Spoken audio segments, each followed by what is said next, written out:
The alpha male is the leader of the pack. Men want to be him and women want to be with him. He's the decision maker, the problem solver, and people shut up when he starts talking. Gentlemen, in this world, there are two types of men. There are alphas and there are betas. Alphas are strong, betas are weak. My goal is for each and every one of you to develop into incredibly alpha dudes. I wanted to put this on to provide as much fucking value as I possibly can. Men.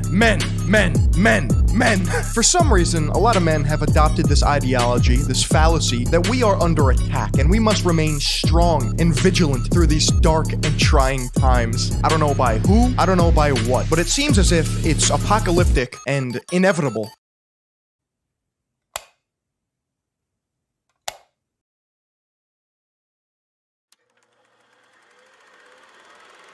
From money and fame to attractive features and a chiseled body, some men have the most access to females, resources, and society's esteem.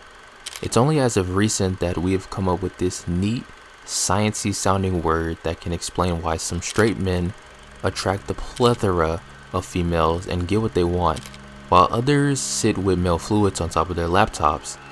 An alpha male is a man at the top of the sociosexual hierarchy and the archetype that commands the highest level of social and sexual status. He is considered a naturally strong leader, the type of man that other men admire, and the archetype that women most naturally crave and desire. Alpha males are dominant. Women respond to this level of dominance by desiring those of alpha status, and in turn, men respond by wanting to be alpha males.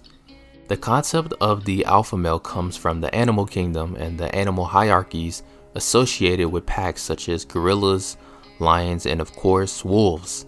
Researchers have long been fascinated by the complicated structures of these creatures and the natural order that favors a single dominant male. But the coining of the term alpha male in correlation with humans is uncertain. In the 1990s, popular outlets such as USA Today and Esquire used the term alpha male as an introduction in articles and magazines. So by the 21st century, people were aware of the concept of a human alpha male, but it was still something of an abstraction. But in 2005, a book called The Game, Penetrating the Secret Society of Pickup Artists would be published. And this is where the alpha male mentality and movement started to grow. This is also where the terminology of being a beta or beta male started to gain traction. Betas are essentially the opposite of alphas. They are viewed as pushovers and rarely get what they want because they aren't an alpha male. And yes, nowadays there are plenty of letters from the Greek alphabet that are used to signify what type of man you are. And it's this categorization of men that will come up later. But after the publishing of The Game, more and more men started to look into this ideology of living and essentially base their social life off of this mentality. A vast ecosystem of alpha-oriented minds have created online communities where they teach men how to be true alpha males. Nowadays, if you search up alpha male on Google, over 2.7 billion results come up. The term alpha male and becoming an alpha male have become an enormous topic of discussion. Countless people, channels, and organizations teaching you how to become the most self-assured, powerful, confident, and desired man on the earth. And yes, there is an endless appetite for it. Young men desperately want to know whether or not they are an alpha male, or desperately want to become one so they can reap the rewards and success of being an alpha male. This is due to the status given to a man who is able to attain or sleep with a multitude of partners. This in turn pushes the alpha male vendetta, and millions of guys around the world dive deep into the most alpha obsessed pockets on the internet to get advice on becoming the best version of themselves. But the sad reality is that those desperate men will do anything to become the best version of themselves. Have you ever been so desperate that you would do anything to feel like you are a part of something? Well, some people are so miserable that they would change their entire life, the way they think, act, and believe, all because a sociopathic narcissist insisted on it. A cult is a group or movement with a shared commitment to a usually extreme ideology that's typically embodied in a psychopathic, charismatic leader. Now, not all cults are religious. Some are political, therapy-based, or focused on self-improvement. But also, not all new religions are referred to as cults. The word cult actually comes from the word cultus, which originally described people who cultivated the worship of certain gods by performing rituals and maintaining temples. But in due time, the term became to mean excessive devotion. Cults require a high level of commitment from their members and maintain a strict hierarchy, separating unsuspecting supporters and recruits from inner workings. Cults claim to provide answers to life's biggest questions, along with the required recipe for change that shapes a new member into a true believer. A modern-day cult separates its members from personal relations and family, and rather than providing guidelines for members to follow and live better lives, they seek to directly control them. Cults demand obedience to human leaders who tend to be highly persuasive. Cults aim to stunt their members' psychological and emotional growth. So if the cult disbands, its members create an internal conflict known as cognitive dissonance, where each compromise makes it more painful to admit that you've been deceived. Loneliness and desire for meaning make one susceptible to quote-unquote friendly people offering a community. So how do these two ideas tie in? Well, there's a book called The 48 Laws of Power, and there's a chapter that talks about cults. Create a cult. Play on people's need to believe. People have an overwhelming desire to believe in something. Become the focal point of such desire by offering them a cause. As you may have noticed, there are certain characteristics of a cult that seem eerily similar to the whole alpha male movement. And in this book, it gives some pointers as to what makes a cult a cult. So I will be analyzing the similarities between what makes a cult, and see if the whole alpha male movement has any association with it. There are 5 steps of cult making, and some of those steps will be broken down even further. The first step is keep it vague, keep it simple. Attract attention with vague promises of something wonderful. Listeners will fill in the blanks with their own yearnings and beliefs. Speak forcefully and with passion, but keep it simple because people want quick fixes, not complexity. A great modern example of this is Make America Great Again. It is incredibly vague and enacts a sense of change from where we are now. The phrase is simple, attracts attention, promises something great and transformative, and even creates a sense of unity with other individuals chanting the phrase. Alpha males promise the world, promises of wealth, fame, and fortune, the biggest house, the fanciest car, and the hottest girl. You can go from being a beta pushover and become the man you have always wanted to be. Really, all I see are a lot of buzzwords, but it's vague. It's vague, it's simple, and the glamorization and promises attract attention.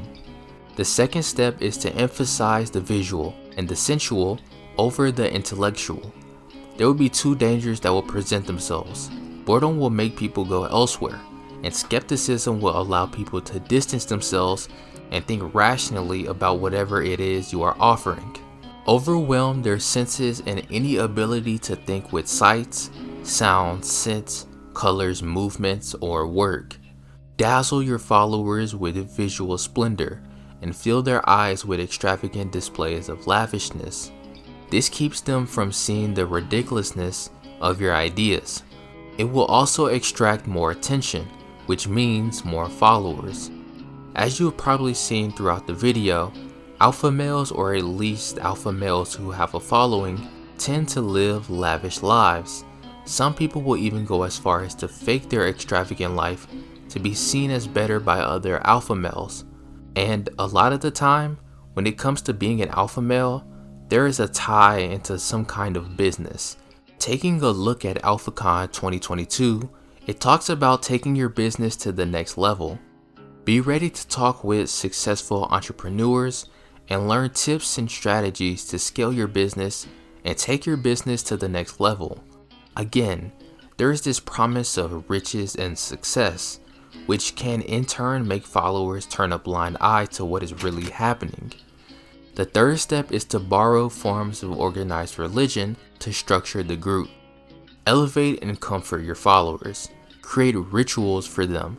Demand money from your followers. Ask them for sacrifices that will fill your pockets and increase your power.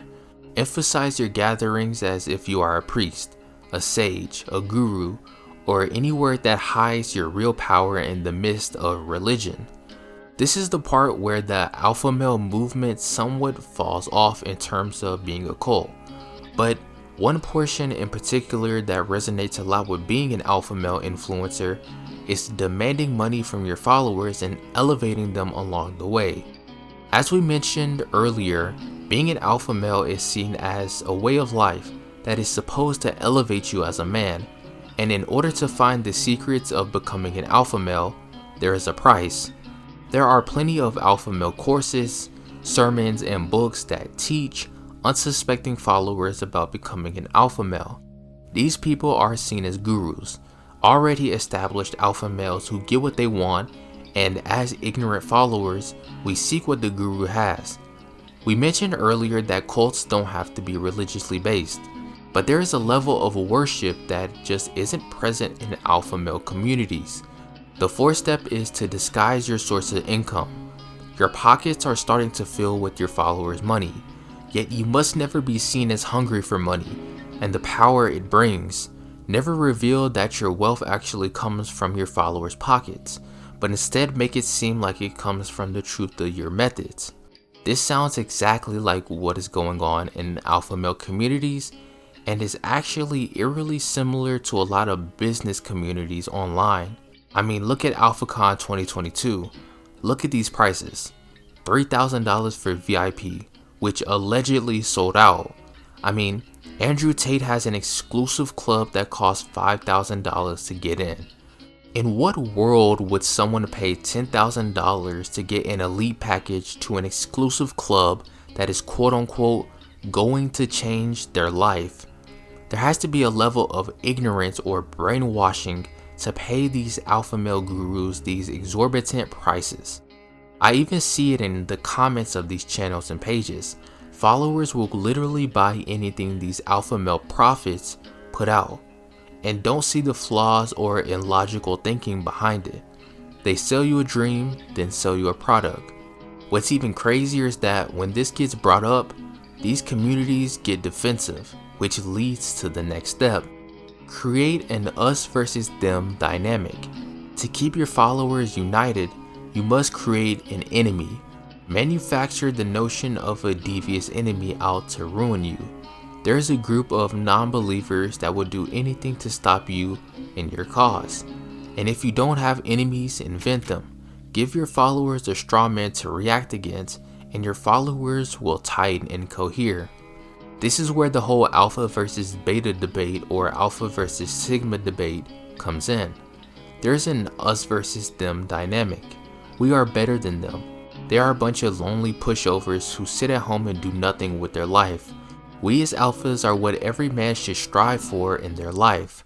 So yes, based on the steps of cult making, the whole being an alpha male thing has a lot of similar characteristics to a cult. I think the term cult might be a little far and might not be the right terminology for what's going on. But that's up for interpretation and just our imagination, just like this video. See you next time. Thanks for watching.